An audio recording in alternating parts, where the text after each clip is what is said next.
జైలుకి వెళ్ళినా పర్లేదు, దీన్ని మాత్రం చంపి పడదబ్బాలి. ఈ మధ్య ఫ్రెండ్స్ పరిస్థితి మరీ దారుణంగా తయారైందిరా. ఫిగర్ పడేదాకా ధైర్యం కోసం పక్కన ఫ్రెండ్ ఉండాలి, పడ్డాక పట్టించుకోరు.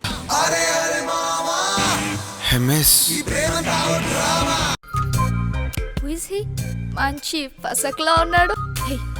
బాబు భలే ఉన్నాడు. నేను కూడా షేర్ చేసుకోవచ్చా? చంపుతా.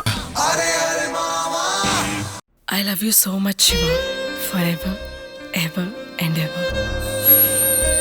నువ్వు నాతో ఉంటే చాలు, హ్యాపీగా ఉంటాను శివ.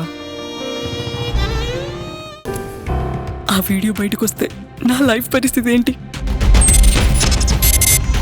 పోయిన ఫోన్ కోసం అంత కంగారు పడుతున్నారంటే వీడియోనా? నాకు పంపలేదేంట్రా? తప్పుని సరిదిద్దుకునే అవకాశం లేనప్పుడు మాయలో శిక్షకి సిద్ధపడిపోవాలి.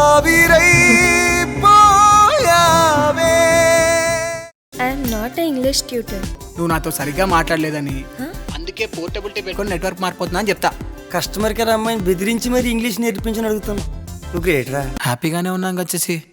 రోజులో హాఫ్ అన్ అవర్ బెడ్ మీద నీతో హ్యాపీగా ఉన్నా కదా అని 23.5 hours నేను భరించడం నా వల్ల కావట్లేదు. So let's break up.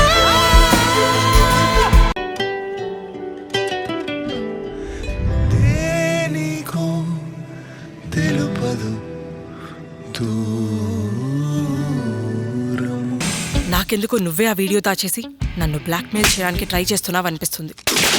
సిగరెట్లు కాలుస్తారు, మందు తాగుతారు, ఇంకా ఇలాంటి సెల్ఫీ వీడియోలు కూడా తీసుకుంటారు. ఇలాంటి సిచ్యువేషన్ వచ్చినప్పుడే ఇలా కూర్చొని ఏడుస్తూ, మీకే మీరు మగాళ్ళు మేము ఆడవాళ్ళం అంటారా? Stop it Shiva.